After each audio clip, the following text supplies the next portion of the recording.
Graça e paz, amigos, irmãos da família Canaã e a todos que têm nos seguido nas redes sociais. É bom estarmos de volta a esse encontro. Quero te pedir, deixa o seu like e faça um comentário se esses vídeos têm sido abençoadores na sua vida. Também compartilhe com alguém que você conheça, um amigo de trabalho, de escola, e a gente possa então fazer com que esta palavra chegue em outras pessoas e abençoe essas pessoas, ok? Nós estivemos no último encontro, no capítulo 4, quando Daniel dá a interpretação do sonho que o rei Nabucodonosor ele tem o sonho, né? E no versículo 24, Daniel diz assim: esta é a interpretação, ó rei, este é o decreto do Altíssimo que virá sobre o rei meu senhor. Serás tirado de entre os homens e a tua morada será com os animais do campo. E te farão comer erva como os bois. E serás molhado do orvalho do céu e passar-se-ão 7 tempos por cima de ti, até que conheças que o Altíssimo tem domínio sobre o reino dos homens e o dá a quem quer. Então essa era a interpretação. Daniel está dizendo que o rei iria comer erva com os animais, como os bois, e ele ia passar um tempo desta forma. Essa foi uma maneira que Deus achou para tentar impactar mais uma vez o coração de Nabucodonosor. Temos falado sobre vários impactos que Nabucodonosor teve, e o propósito de Deus era levar Nabucodonosor a uma conversão. Qual é o propósito de Deus na minha vida, na sua vida, na vida de todas as pessoas? Quando Deus diz na sua palavra, porque Deus amou o mundo de tal maneira, esse mundo não é o mundo geográfico, é as pessoas, de tal maneira que deu o seu Filho unigênito para que todo aquele que nele crê não pereça, mas tenha vida eterna. Observe bem a expressão todo aquele que nele crê.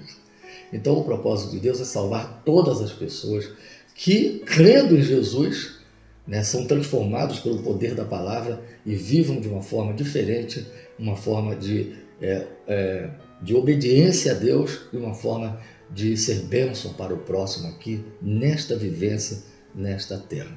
Então esse é o propósito de Deus, que as pessoas se convertam, abandonem a idolatria, venham para o Deus, o único Deus, e se curve diante desse único Deus. E o propósito de Deus era trabalhar na vida de Nabucodonosor, impactando, e dessa vez, então, Daniel dá a interpretação do sonho, e Deus, o que o Nabucodonosor ia experimentar era realmente algo assim, sem visto na história de acontecer isso com uma pessoa que está no palácio, é rei, está em pleno poder, em pleno domínio, em plena majestade, e Deus tira e joga como um animal no campo. Realmente é algo assim bem destacado dos fatos que nós conhecemos na história da humanidade. Isso aconteceu com Nabucodonosor. É interessante que eu quero chamar a atenção aqui, que no verso 24 é o decreto de Deus. É uma coisa muito curiosa, porque parece que Daniel quer chamar a atenção do que o rei Nabucodonosor, que tinha feito vários decretos, e eu quero extrair agora desses versículos que falam sobre esses decretos. O primeiro decreto que nós encontramos está no capítulo 2, versículo 13, que diz assim: e saiu o decreto segundo o qual deviam ser mortos os sábios, e buscaram Daniel e seus companheiros para que fossem mortos. Esse é o ambiente desse primeiro decreto aqui, é o ambiente quando o rei tem o sonho, ele esqueceu o que ele tinha sonhado, mas chamou os astrólogos, os adivinhadores, os magos, para que dessem interpretação, para que dissesse o que ele tinha sonhado e a sua interpretação. E os magos, é claro, não puderam fazer isso. E ele então faz um decreto que todos eles deveriam ser mortos, inclusive Daniel. E então vocês sabem a história, Daniel se apresenta e interpreta aquele sonho, e realmente é suspenso a mortandade dos magos, adivinhadores e astrólogos daquele reino. O segundo decreto vai aparecer aqui no capítulo. O segundo decreto aparece no capítulo 3, verso 10, diz assim: Tu, ó rei, fizeste um decreto, pelo qual todo homem que ouvisse o som da buzina, do pífaro, da harpa, da sambuca, do saltério, da gaita de folhas e de toda sorte de música se prostraria e adoraria a estátua de ouro.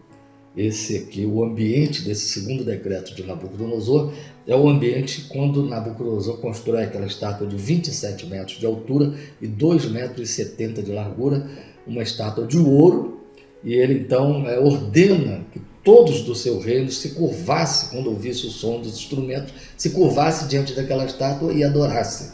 E então ele faz esse decreto, mas Sadraque, Mesaque e Abednego, eles não se curvam, e vocês sabem que eles foram lançados na fornalha de fogo ardente. O terceiro decreto aparece no capítulo 3, no verso 29.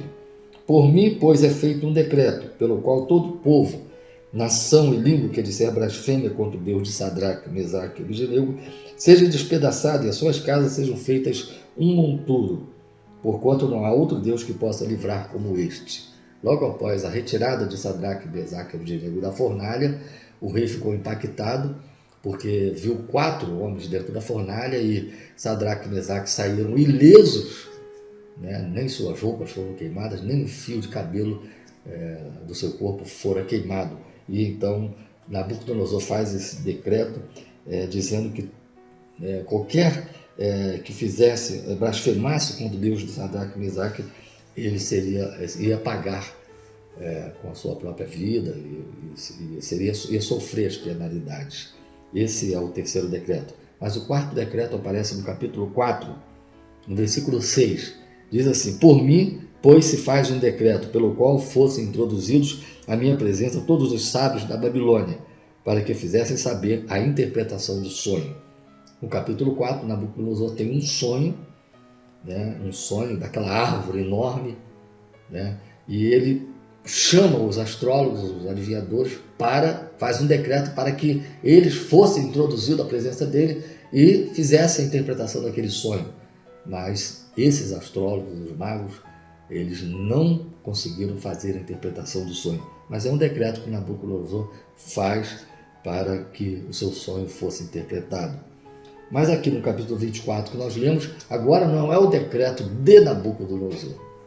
Agora é o decreto de Deus. Parece que Daniel quer fazer com que Nabucodonosor lembre que o rei Nabucodonosor, na toda a sua pompa de poder, de majestade, que fazia vários decretos, agora ele sofrerá o decreto de Deus, do grande rei, o rei dos reis.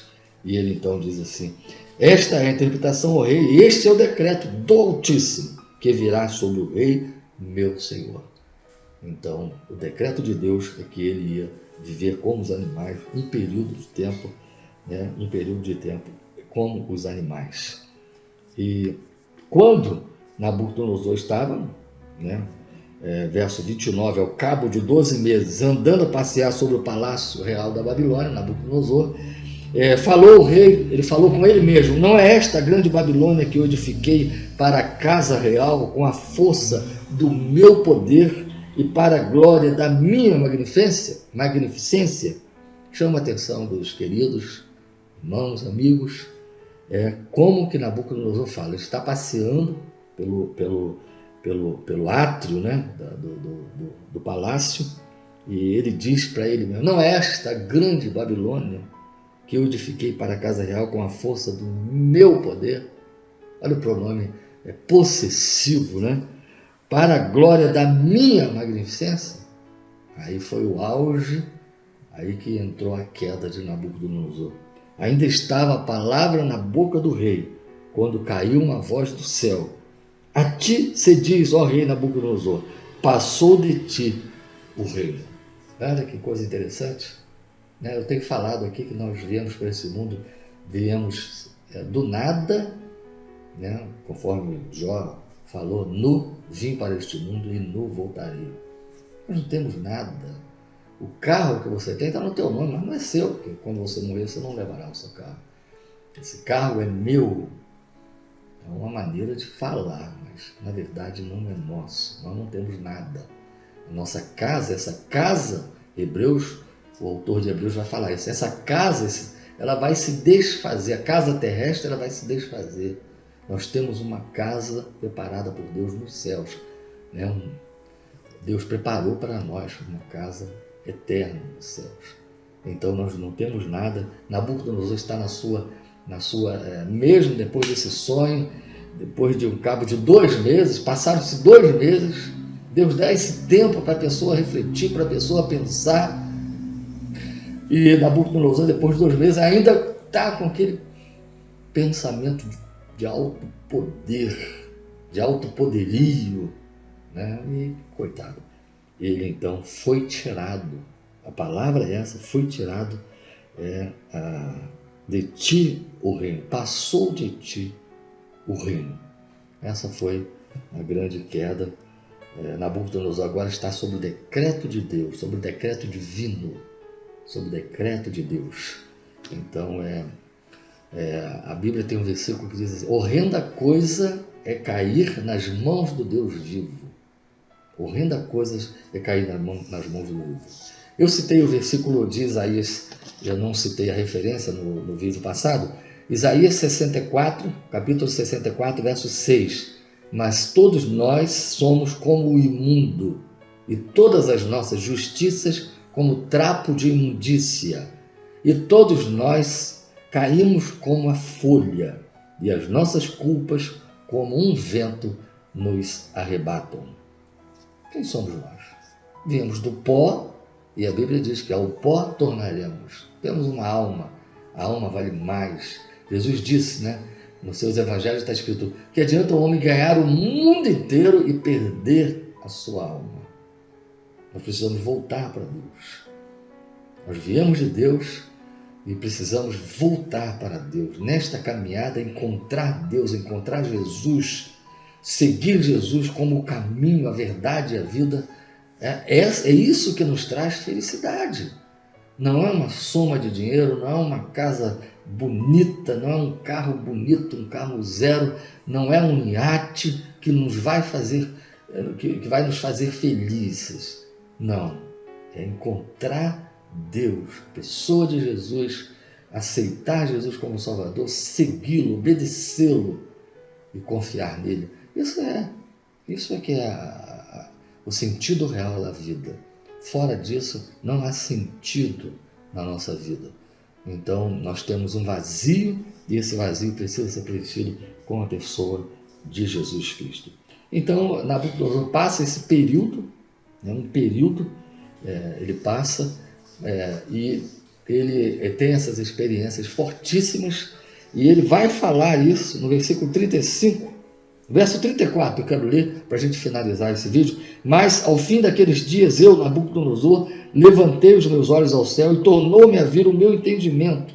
E eu bendisse o Altíssimo e louvei e glorifiquei ao que vive para sempre, cujo domínio é um domínio sempiterno e cujo reino é de geração em geração. E todos os moradores da terra são reputados em nada, segundo a sua vontade. Ele opera com o exército do céu e os moradores da terra. Não há quem possa estorvar a sua mão e lhe diga: que fazes? Não podemos. Ele cai nesse quebrantamento, ele reconhece, nesse reconhecimento. Não sei se isso foi um sinal da conversão dele, eu não posso afirmar se Nabucodonosor se converteu realmente, porque várias vezes ele havia iniciado essa palavra de reconhecimento de Deus, do Deus Altíssimo, do Deus soberano, mas aqui ele encerra esse período.